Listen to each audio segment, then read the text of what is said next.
Okay, let's dive right into this. You know, when we look at history, it's incredibly easy to just see dates, armor, and old battlegrounds. But if you strip away all that ancient aesthetic from the year 263 AD, the fall of the Shu Han Empire isn't just a military conflict. It is, at its absolute core, a textbook example of a massive, ruthless corporate hostile takeover. Today in this explainer, we're going to look at the power players, the resource deadlocks, and the extreme lengths one executive went to in order to completely disrupt a legacy brand. Here's our agenda for today. We'll start with the hostile takeover landscape, look at resource deadlocks and stalemates, a high-risk disruptive pivot, executing under extreme constraints, the final strategic collapse, and finally some modern post-mortem strategy lessons. Let's jump in. Section 1.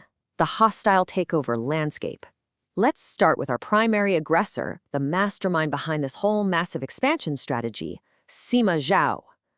As the de facto ruler and the aggressive lead executive of the state of Wei, Sima Zhao wasn't interested in just maintaining the status quo. His primary motivation? Total market dominance. And to achieve this, he greenlit an unprecedented acquisition campaign aimed squarely at completely absorbing their longtime competitor, Shu Han. And this brilliantly illustrates the sheer scale of the investments Sima Zhao was willing to make. We're talking about a staggering 180,000 personnel allocated to this operation, divided into a three-pronged attack strategy. You've got Zhong Hui leading the primary market penetration with 120,000 troops right through the Sheer Valley. Then you have Deng Ai and Zhuge Liang, each commanding 30,000 troops to act as these specialized flanking units. Now, on paper, this kind of overwhelming resource allocation should absolutely guarantee immediate success. But, as we all know in business and in warfare, execution rarely matches the spreadsheet. Section 2. Resource deadlocks and stalemates. Because almost immediately, Wei's primary strategy slammed right into a massive operational bottleneck. The architect of this bottleneck was Jiang Wei, the lead defense executive for Shu Han. By making a really brilliant strategic retreat to a geographic choke point called Jiang Wei basically created the ultimate firewall. By consolidating his forces in this highly defensible mountainous pass, he completely stalled Wei's aggressive acquisition. It didn't matter how many resources Wei threw at the problem, they simply couldn't break through. To really grasp the severity of this, you have to remember that number, 120,000. Zhong Hui had his entire massive force of 120,000 personnel permanently bottlenecked at Jiang. I mean, the daily burn rate of supplies, morale, and capital was just astronomical. Wei was suddenly trapped in a total sunk cost deadlock. They couldn't advance, and retreating would mean absolute strategic humiliation. But what was happening inside the target company Shu Han while Jiang Wei was desperately holding the line? Well, complete organizational failure. The CEO, Emperor Liu Shan, was actively ignoring urgent defense memos from Jiang Wei. And why? Because of toxic middle management. Specifically, a trusted official who convinced Liu Shan the threat just wasn't real. Information silos were being strictly maintained, internal risk warnings were completely suppressed, and the leadership of this legacy brand simply sat back in total complacency, assuming their defenses would just hold forever. Which brings us to Section 3, a high-risk disruptive pivot. Because this is where the story shifts from a stalled numbers game to an absolute masterclass in innovation.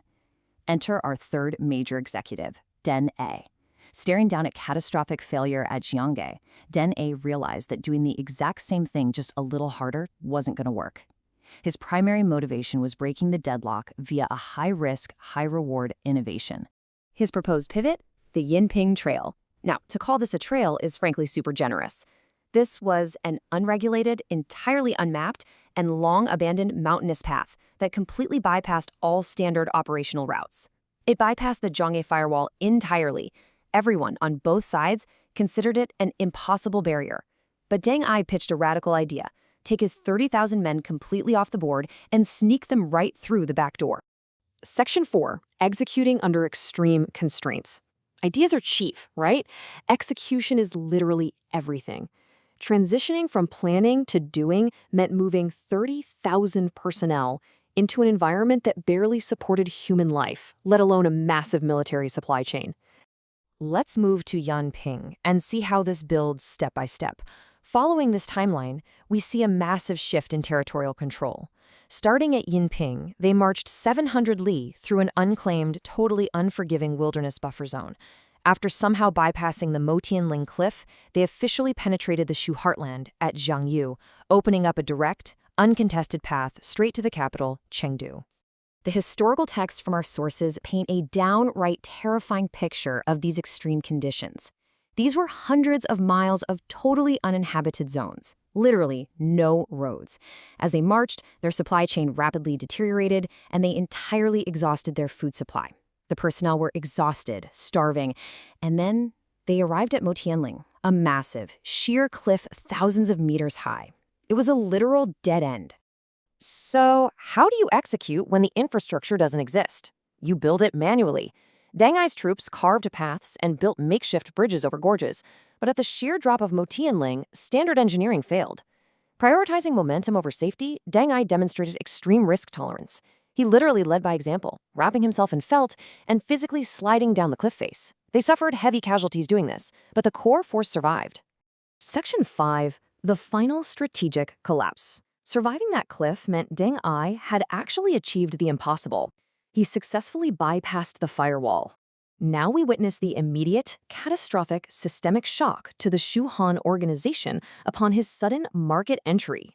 When Deng Ai's battered, starving, but somehow surviving troops suddenly appeared at Jiangyu, it was a total operational shock. The source text explicitly notes that the defenders there, quote, never dreamed the Wei army would appear from Yinping. The shock was so profound that the local Shu commander lost his nerve completely and surrendered without even putting up a fight. Deng Ai was able to restock his supplies, reorganize, and march straight for the capital. So the crucial point is this sharp contrast in management styles. On side A, we have Deng Ai, representing agile execution and extreme ownership to achieve the objective. On side B, we have Emperor Liu Shan, representing information silos and pure complacency. Now, Shu Han did try a desperate last-minute defense under Zhuge Zhan at Mianzhu, but it was just too little too late.